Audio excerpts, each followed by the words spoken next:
A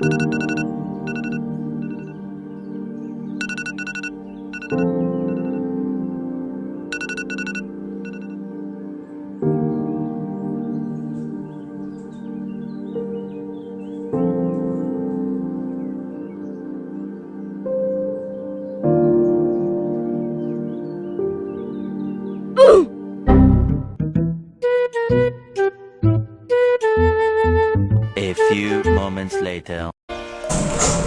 Hello learners! Welcome to our channel! Today we will be talking about democracy and constitutionalism, which based on the ideals of individual freedom, community rights, and limited government power. Are you ready? But first, let's go back to the origin of democracy. Did you know that democracy came from the ancient Greek word demos means people and kratos means power? So, we can safely say that it can be taught as power of the people. So, ano nga ba pag sinabi natin demokrasya or democracy in English?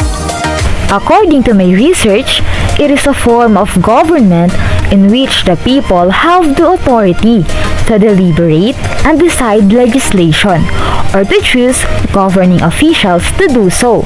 So, in short, power is distributed not only in one person but also in the citizens. We have a freedom to have a choice and options and has the authority to indulge ourselves in politics. Furthermore, it is also associated in the will of the people and rule of the majority.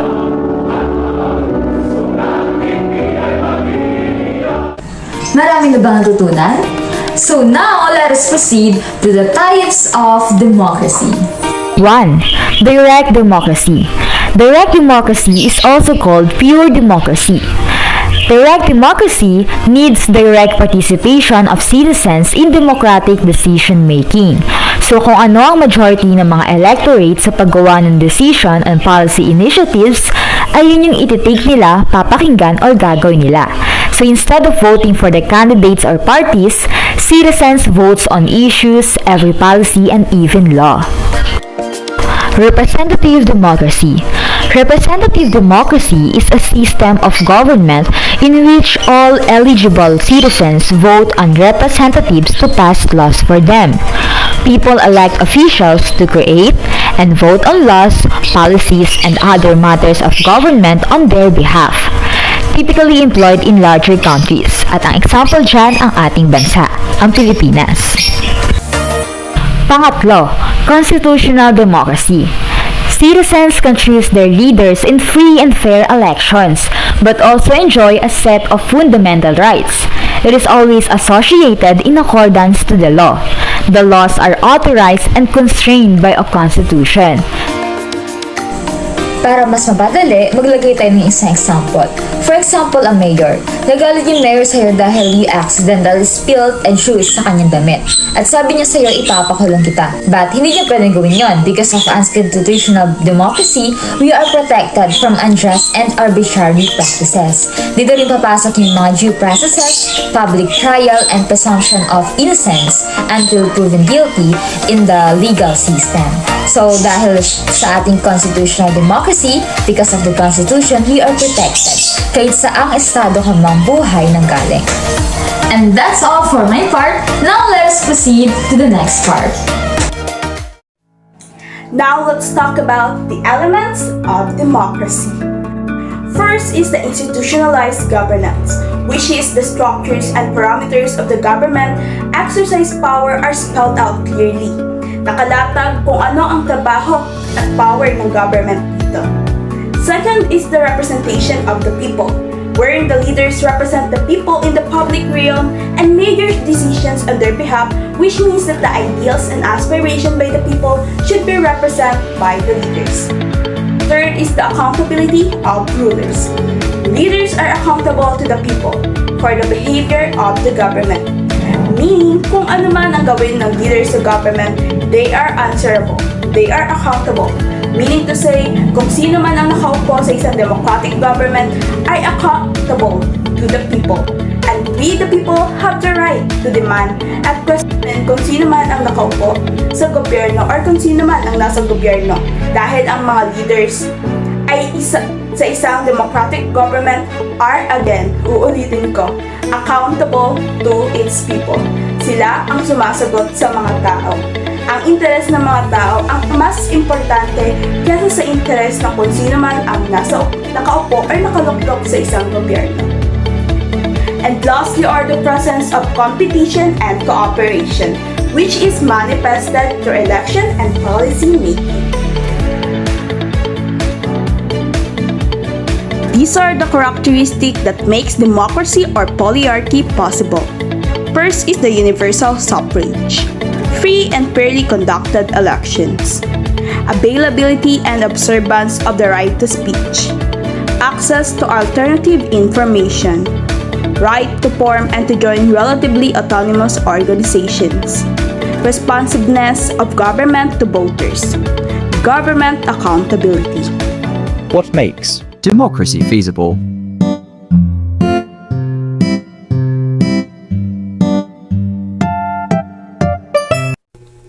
First is the consent of all the people. Lahat tayo ay part ng government. Yung mga taong inelect or nakaupo sa gobyerno were given powers from the people. It is what DAL 1989 called democratic bargain. Next is institutionalization of limited political uncertainty.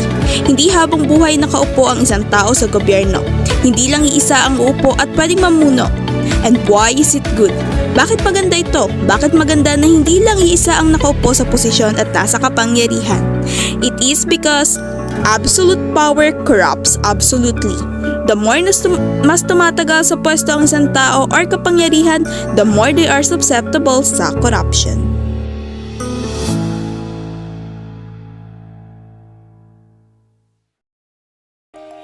Hello everyone, this is Charitte and I'm here to discuss democratization.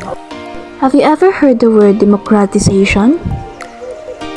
Democratization is the process a country goes through as it moves from an authoritarian to a democratic regime. Sa madaling sabi, ang democratization ay isang proseso na kung saan ang isang political system ay nagiging demokratiko. Halimbawa, ang isang kingdom na pinamumunuan ng mga monarchs, ng mga kings at queens ay mayroong absolute power. Ito ay tinatawag na authoritarian government. Ngunit ang mga tao sa ilalim ng government na ito ay napapagod dahil hindi nila na-exercise ang kanilang political rights. Nagkakaroon ngayon ng pagpoprotesta at pangungumbinsi para sa isang mas demokratikong bansa. Sino nga ba ang mga naghahangad o nag-i-encourage ng democratization sa isang lugar? Sabi sa aming pagsasaliksik, higher wealth throughout the population gives more economic equality, which often turns to the desire to political equality. Sunod dito, greater education, especially literate population. So yung mga nakapag-attain ng education, syempre marunong silang magbasa, magsulat at naiintindihan nila yung mga karapatan nila. This was followed by healthy economies, lengthy period of peace, good international relation, industrial technologies, cultural values, and even the growth of a middle class have all been proposed to influence the move towards democratization. Democratization process. Democratization process ay isang phase or stages na pagdadaanan ng isang country habang nag-undergo siya sa democratization. So first, from an authoritarian country, it moves to a democratic transition or democratic initiation, and then it ends with the process of democratic consolidation. Let's talk about the transition to and consolidation of democracy. The transition to and consolidation of democracy are often viewed as distinct processes driven by different actors and facilitated by different conditions. The transition process is oriented around the undermining of an authoritarian regime and the emergence of nascent democratic institutions and procedures. The consolidation process entails a much broader and more complex process of institutionalization of the new democratic rules for political life. There are three general modes of transition. First, pacted transition. Second, bottom-up transitions. And lastly, top-down transitions. Let's talk about pacted transition first.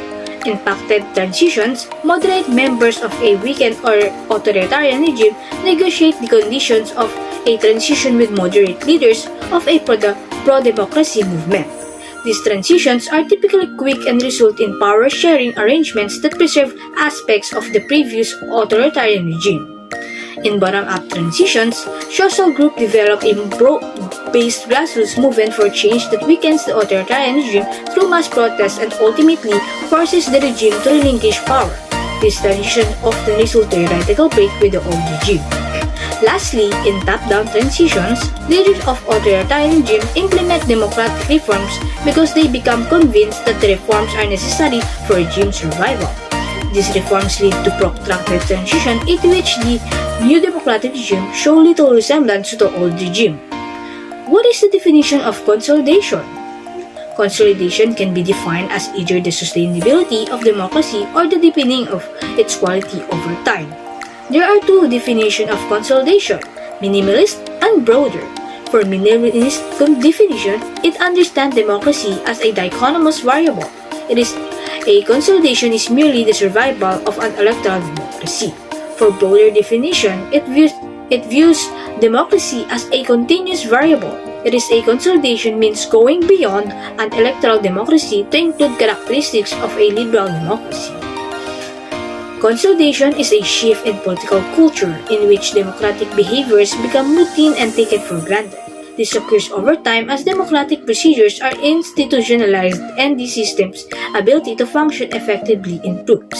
In concept, a country's democracy is consolidated when there is no longer a threat of authoritarianism. Hey learners! We are now on to our last topic, and our last topic would be about constitutionalism. But before we proceed in understanding the concept and purpose of constitutionalism in our government, we have to first understand what is the meaning of constitution. According to Google, constitution are the basic principles and laws of a nation, state, or social group that determines the power and duties of the government and guarantees certain rights to the people. Sa madaling salita, ang Constitution daw ay naglalaman ng principles and laws ng ating bansa. Ibig sabihin, yung principles and laws na nasa Constitution natin ay para lamang sa Pilipinas at hindi siya applicable sa ibang bansa gaya ng Amerika at ng China or kung ano pa mang bansa na meron sa buong mundo. Sapagkat ang kada bansa ay may sarili-sariling laws and principles na binubuo sa kanilang Constitution. Ang ating ring constitution ay nagdedetermine ng power and duties ng government. Ibig sabihin, yung ating constitution ay hindi lang siya about sa mga laws ng ating bansa or sa principles. Naglalaman din ito ng powers and duties ng government, kung ano ba yung dapat nilang gampanan at kung ano yung mga power or mga bagay na pwede nilang gawin once na sila ay nakaupo sa ating government. Lastly, it also guarantees certain rights to the people in it. Ibig sabihin, ang ating constitution ay nagkakaloob rin sa atin ng kanya-kanyang rights na applicable sa ating mamamayan ng Pilipinas. Now that we have understand the meaning of constitution, we can now proceed in understanding the purpose of constitutionalism. According to Google, constitutionalism means limited government or limitation on government. Constitutionalism is a system of governance in which the power of the government is limited by law. Madaling salita, ang constitutionalism ay nagsisilbing hangganan o limitasyon ng kapangyarihan ng Pangulo or kung sino mga government officials na pinagkalooban ng kapangyarihan ng ating konstitusyon. Mahalaga ang existence ng constitutionalism sapagkat naiiwasan nito ang pag-abuso or paggamit ng kapangyarihan ng Pangulo or sino mang government official sa maling paraan. Mahalaga ang existence ng constitutionalism sa isang democratic country sapagkat naiiwasan ng constitutionalism ang maling paggamit or ang pag-abuso ng kapangyarihan ng sino mang government official. And that's all for today. I hope you guys learned a lot of things from us. At kung may mga katanungan pa kayo, comment down below. Goodbye!